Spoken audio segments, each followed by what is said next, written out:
For you. Talk about Carrie Fisher.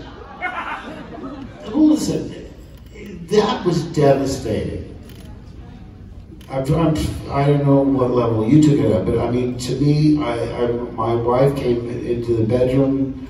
She was up earlier than I do. I was still asleep, and tears streaming down her face saying that Carrie didn't make it.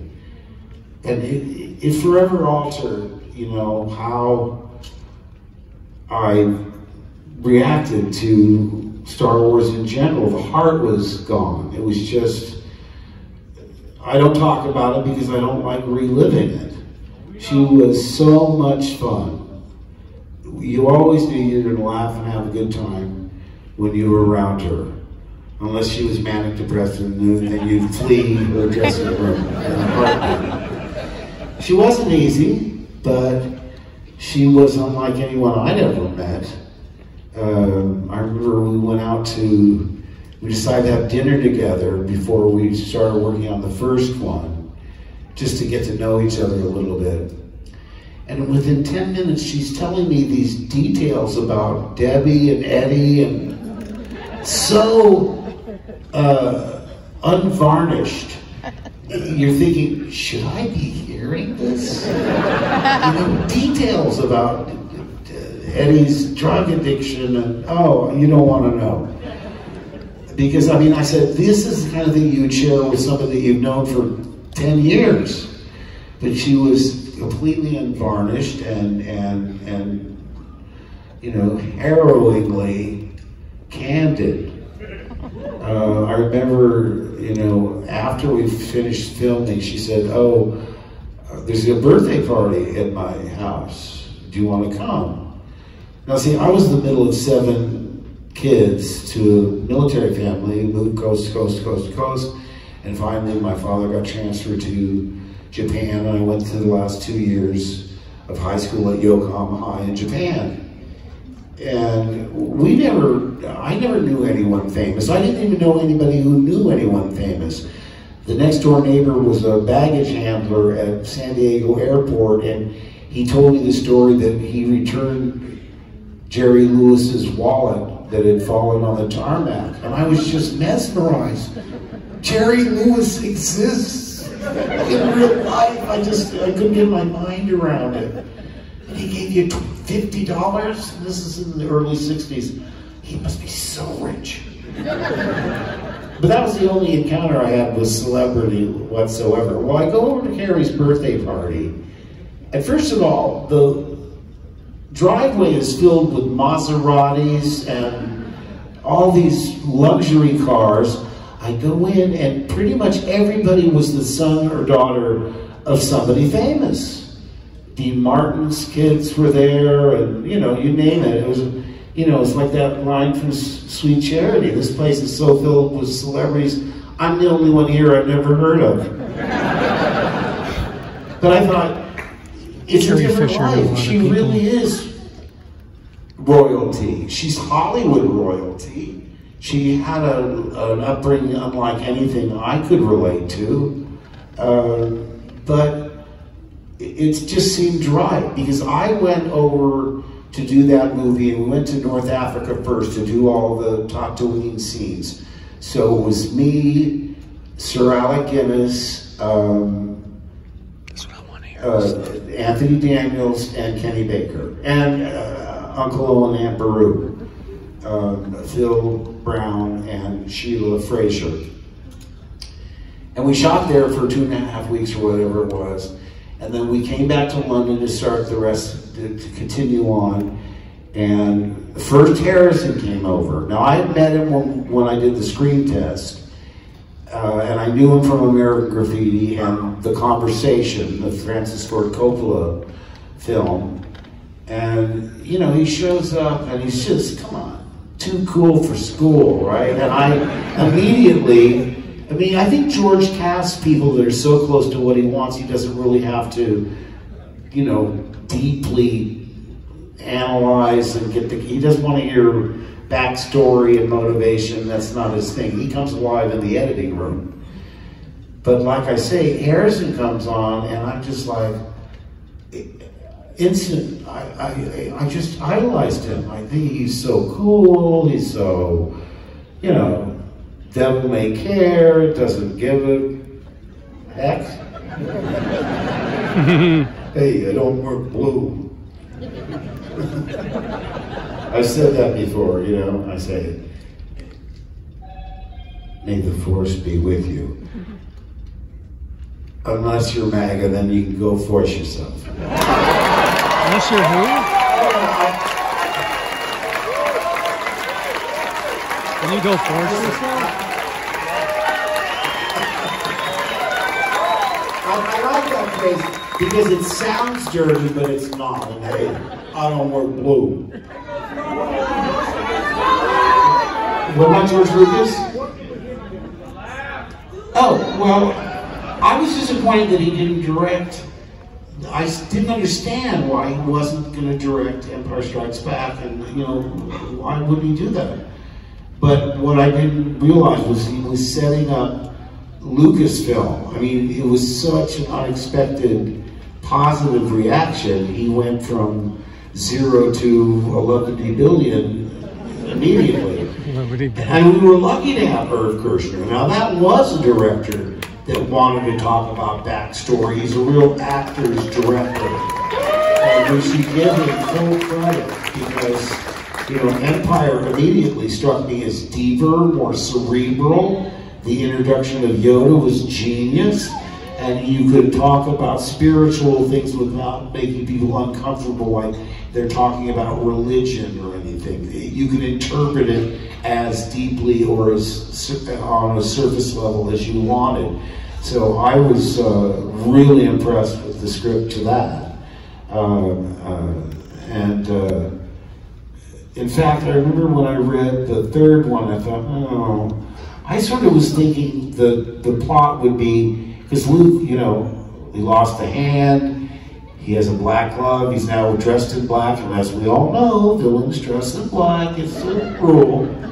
So I kind of thought the third one would be about Luke struggling to decide between the light and the dark, and I was reading and thinking, Ewoks?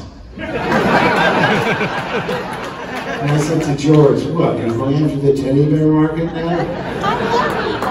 No, but he always wanted the idea of having this, like a really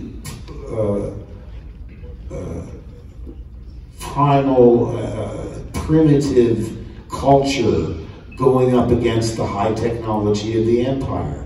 Yeah. You know, they're bringing down the walkers with, you know, vines wrapped around the legs and catapults. It's just an interesting kind of, you know, and I saw a movie recently that really impressed me because, you know, I Prey. Have you seen this thing? Oh my God.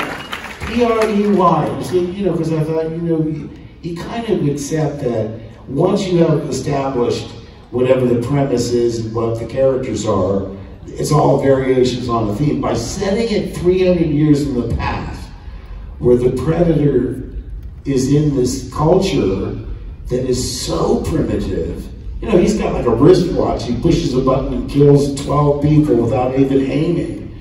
How are these primitive natives going to be able to take them down? I was riveted, and it's so immersive. You really feel like you're living in that culture because they show you how they live, how they make food, how they hunt, all of these things. I wasn't expecting to love it as much as I did. And I heard my son saw the new Alien. I said, no spoilers! But he loved it, so I have high hopes for that. Anybody see it yet? I'm asking a Comic-Con crowd, have you seen it yet? First day, first showing. That reminds me, I remember the day that Star Wars opened, the driver came to pick me up because we were dubbing the 35mm prints because only the 70mm had gone out. It only opened in like 18 theaters. Nowadays they open up in 2,500 or whatever. And I said, hey, can you drive by Grauman's Chinese because I haven't seen, there was no poster There were big fights at 20th Century Fox on how to promote it, and George didn't like any of the posters. So there was no poster. They just put, you know, stills from the film, you know, lobby cards of different scenes with no poster. But I wanted to see what it looked like on the marquee, and he drives me by, and I could not believe it, because I've been watching for an ad on Saturday Night Live or anywhere really on I never saw a television ad before it opened. I never saw an ad except in the trades, you know, in Hollywood Reporter and Variety, but in, you know, just general periodicals. But I was stunned. There were lines around the block. Day one, first showing, I thought, because I thought this thing might take a little while to get off the ground, because the hardcore fantasy science fiction lovers will see it day one, and then word of mouth will spread that it's funny, it's not like anything you've seen before, quite like anything you've seen before. But I thought it would take a while. I thought, you know, it'll build, but it, you know, when we were making it, I remember Robert Watts, the production manager, had me in his office the very first day. He said, "What do you like? How would you like to be addressed? Would you like to be called Mr. Hamill or Mark?" I said, "Hey, how easy, you know." I respond to, "Hey, you."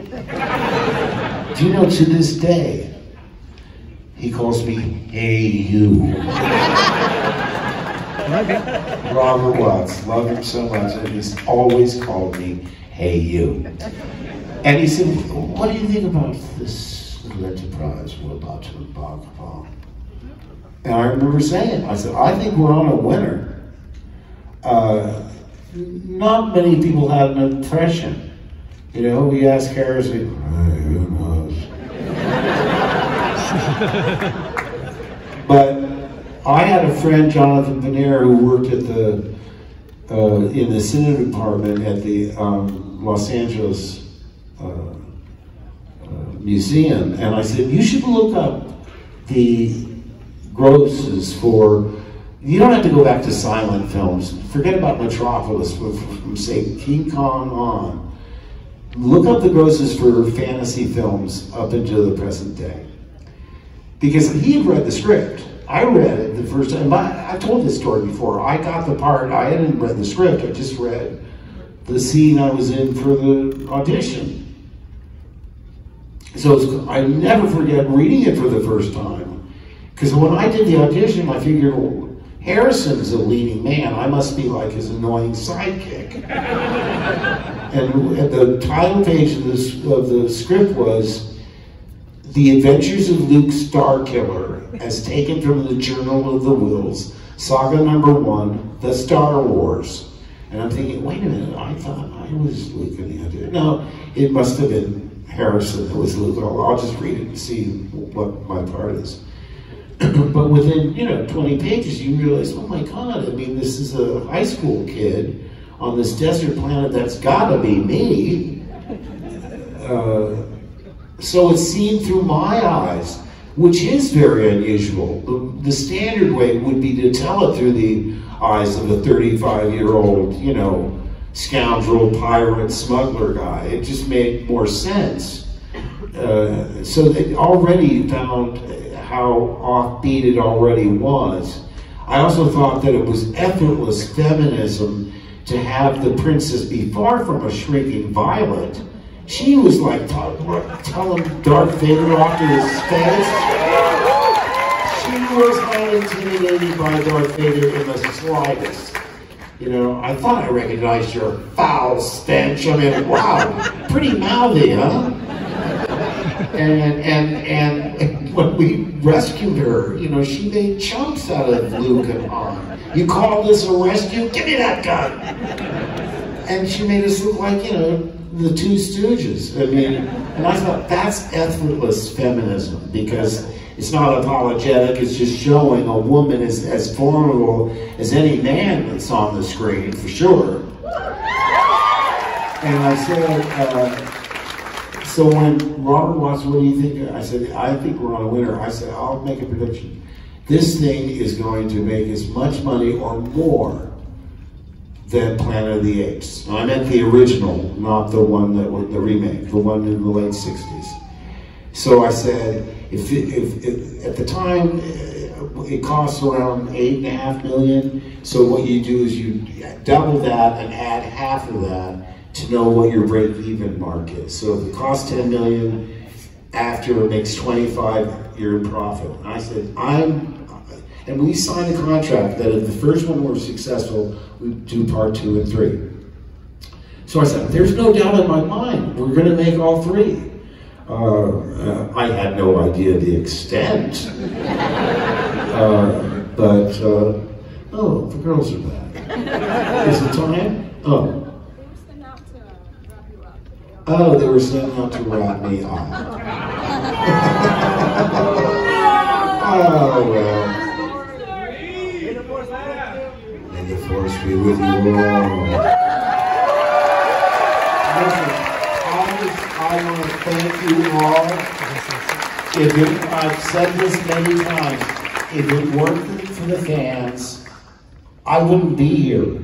You have been so loyal and so committed throughout, not just the ones I was in, the prequels and the sequels and Rogue One and all the animated shows, Clone Wars. I mean, listen, this thing has become, I mean, I was there at the humble beginning. Remember, George called this the most expensive low-budget movie ever made.